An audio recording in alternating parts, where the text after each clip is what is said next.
Bienvenidos, estimadas y estimados estudiantes, a nuestra primera sesión experimental propiamente tal. Lo que vamos a hacer en esta sesión es construir un semiconductor de cobre 1, antiguamente llamado óxido cuproso. Y para ello vamos a usar los siguientes materiales que tenemos aquí. Tenemos un anafe eléctrico que va a oficiar de horno para producir el semiconductor, una lámina de cobre que vamos a oxidar aquí arriba, la vamos a poner en contacto con el calor, un recipiente donde vamos a hacer la fotocelda. Aquí vamos a poner una lámina de cobre puro, vamos a partir esta y la otra con el óxido cuproso en una solución salina y va a detectar si hay o no hay luz, y cuando hay luz va a generar un voltaje y vamos a tener un voltímetro, un multitester para realizar las mediciones. Nuestro primer paso es producir el semiconductor de óxido de cobre.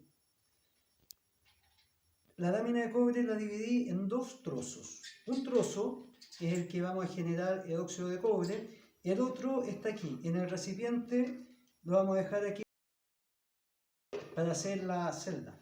Entonces este es el que vamos a calentar, aquí está el anafe que va a oficiar de horno.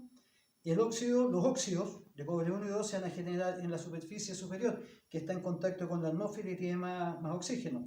La superficie inferior, al estar más caliente, su densidad es menor porque tiende a sacar el aire. Entonces se va a formar. Lo que vamos a hacer ahora es prender aquí, como ustedes pueden ver. Encendemos el anafe, ahí se enciende y esperamos. Bueno, ahora debemos esperar un tiempo de unos 50 minutos, así es que lo vamos a dejar ahí. Ya han pasado algunos minutos, veamos cómo va el sistema. Podemos apreciar claramente los cambios de tono en la superficie caliente del cobre. Hay que dejarlo así, que sigan por lo menos unos 45 minutos más.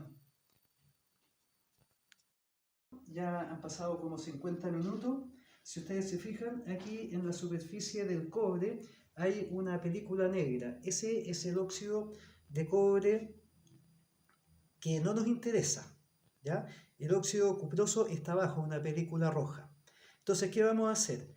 Voy a desconectar esto y vamos a dejar que se enfríe lentamente, ya que los coeficientes de hidratación superficial del cobre metálico, los distintos cobres son diferentes, entonces eso va a generar fractura en la superficie. Yo ahora voy a desconectar acá. Vemos que se empieza a apagar esto y lo vamos a dejar tranquilo, que enfríe lentamente. Y vamos a remover las escamas, que ya uno empieza a ver que se empiezan a formar ciertas fracturas en el óxido de cobre. Bien, aquí se puede apreciar la lámina de cobre, ya está fría, y se pueden ver las diferentes escamas en la superficie. Esas escamas hay que removerlas. Bien, entonces la forma en que vamos a remover esta lámina, la vamos a poner aquí, ya se enfrió, y hay que ir sacando estas escamas. Con la uña, sí, hay que tomarse un ratito, hay que tener cuidado de no romper el óxido que está abajo. Ahí se puede apreciar el óxido rojo. Entonces este es un trabajo que voy a hacer y después voy a lavar esto, ¿ya? Aquí podemos ver el óxido cuproso de color rojo más oscuro. Estas cenizas negras son el óxido cúprico o de cobre 2, que a nosotros no nos interesa. Esta delgada capa de óxido semiconductor es la encargada de liberar los electrones en la solución salina en presencia de luz. Aquí ya tenemos nuestra celda armada. Como ustedes pueden ver, los materiales que vamos a usar es la celda. Tenemos aquí agua destilada, sal para generar la solución electrolítica, para ver los iones que funcionan en la celda, y un tester que va a medir el voltaje con o sin luz. Como ustedes pueden ver, aquí al acercarse a la celda, la lámina que va a enfrentar la luz es el semiconductor de óxido cuproso. La otra lámina, la lámina de cobre que estaría al negativo. Entonces lo que vamos a hacer ahora, le vamos a echar una solución salina y vamos a ver cómo responde el sistema con luz y sin luz. ¿Lo vamos a cubrir o lo vamos a enfrentar a la luz? Eso es lo que vamos a hacer ahora.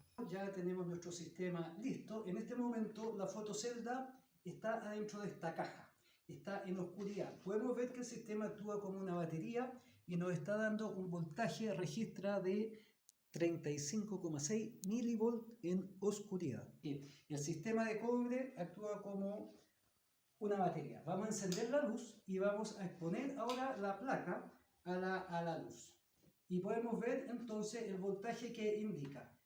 Veamos el voltaje que indica y son, si ustedes se dan cuenta, sube naturalmente a casi 70 milivolts con una luz artificial de baja intensidad. Vemos que el sistema está respondiendo como debía, o sea, al aumentar la luz gana energía y por lo tanto el voltaje en la celda aumenta.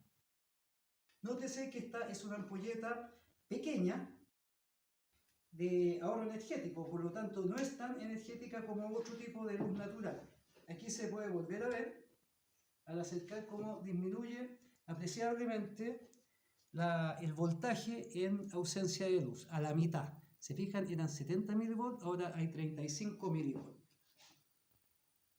Bien, estimado, esa ha sido la experiencia de hoy de construcción de un semiconductor. Podríamos quizás haber tenido más tiempo y haber generado mayor óxido en la lámina de aluminio, pero el efecto se nota y se ve la diferencia, se acusa bastante el doble voltaje entre luz y oscuridad.